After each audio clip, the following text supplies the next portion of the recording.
جب آپ آتھورائز کرتے ہیں اریسٹ کرنا اور انکوائری کرنا تو اس کا کیا پروسیجر ہوتا ہے؟ کس سٹیج کے اوپر آپ آتھورائز کرتے ہیں کس کو گرفتار کر لیا جائے؟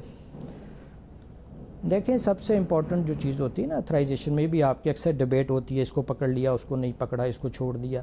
سب سے امپورٹنٹ یہ بات ہوتی ہے کون سے وہ لوگ ہیں جو ایویڈنس کو خراب کر سکتے ہیں، کون سے لوگ ہیں جو وٹنس کو جو ہے انفلوئنس کر سکتے ہیں، کون سے وہ لوگ ہیں جو اس کیس کو، جیسے آپ کو روز پتہ لگتا ہے پلازوں میں آگ لگ گئی، فلاں جگہ آگ لگ گئی. یہ سارے آگ جو ہوتی ہے پلازے کو نہیں لگتی، کاغذوں کو لگائی جاتی ہے جو وہاں پڑے ہوتے ہیں. تو پھر ایسے لوگوں کے لیے ہماری یہی کوشش ہوتی ہے، پرائرٹی 1 یہی ہوتی ہے کہ ان کو سب سے پہلے اریسٹ کر کے بند کریں، کیونکہ یہ نہ ایویڈنس کو آنے دیتے ہیں نہ یہ ریکارڈ کو پیچھے چھوڑتے ہیں. اور آگے یہ وائٹ کالر کرائم ہے جس میں ریکارڈ ویسے ہی بڑا مشکل ہے اکٹھا کرنا.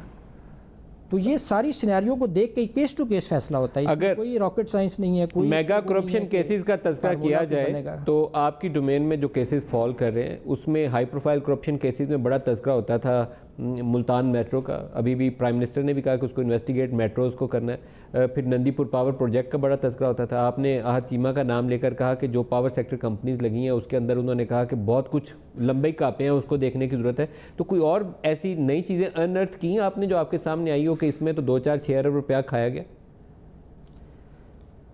زیادہ انرجی سیکٹر ہے جی، انرجی سیکٹر میں ہم کام بھی کر رہے ہیں. ہم نے کافی ساری ایک ریسرچ کی ہوئی ہے اس کے اوپر، اور اب شاید ہم قریب اس پہ کافی تیزی سے کام کریں گے جو آپ لوگوں کو ویزیبل ہوگا.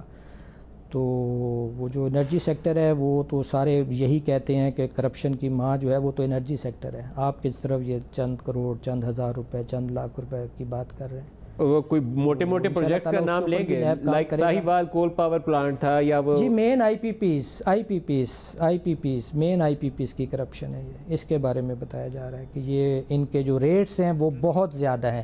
اسی ٹائم پیریڈ میں اگر آپ انڈیا میں چلے جائیں، اسی ٹائم پیریڈ میں آپ سارک میں چلے جائیں، بنگلہ دیش میں چلے جائیں، تو وہ کوئی چیز 4 سینٹ کی لگ رہی ہے تو یہاں 8.5 سینٹ کی لگ رہی ہے.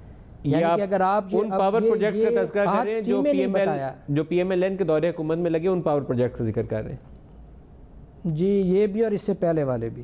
یہ بات احد چیمہ بتا کر گیا جانے سے پہلے کہ 1 یونٹ جو آپ بجلی کا گھر میں خرچ کرتے ہیں اس یونٹ کی میں بات کر رہا ہوں. اس نے کہا 3 روپے 35 پیسے 1 یونٹ کے پورا پاکستان زیادہ دے رہا ہے. اور اب تک آپ آئی پی پی سے جو تقریباً 10,000 میگا واٹ غالباً یہ بجلی پروڈیوس کرتے ہیں، ان سے آپ اربوں نہیں کھربوں یونٹس لے چکے ہیں. اس کو ذرا 3 روپے 35 پیسے سے ضرب دیں اور پھر بتائیں یہ کرپشن کیا ہے. آپ یہ فرمائیے گا کہ کب تک ان کو کنکلوڈ کر لیں گے؟ تو جواب دے گیا، آپ کریں. یہ کیسز کب تک کنکلوڈ کر لیں گے؟ ہم لگے ہوئے جی، لیکن آپ کو امپیشنٹ نہیں ہونا چاہیے. آپ کو نیب کی سپورٹ کرنی چاہیے. اگر آپ نیب کو بار بار کرٹیسائز کریں گے، نیب کی غلطیاں کوتاہیوں کو اتنا وہ پرپورشنیٹ سے ہٹ کے بات کریں گے تو نیب کے لوگ بھی ڈی مورلائز ہو جائیں گے. نیب بہت محنت سے کام کرتا ہے، 19 سال ہو گئے اس ادارے کو بنے ہوئے. اس کے لا نے ایک میچورٹی اختیار کر لی ہے، ایک شیپ اختیار کر لی ہے. اس کے بندوں کا وائٹ کالر کرائم کے اندر تجربہ ہے اس وقت، اور وہ اس وقت پوری ذمہ داری سنبھال رہے ہیں. پورے پاکستان میں 3,000 ملازم ہیں نیب کے جو یہ 22 کروڑ عوام کی کرپشن کو دیکھ رہے ہیں. تو ان کو آپ کو ہمت دینی چاہیے، آپ کو ان کو شاباش دینی چاہیے.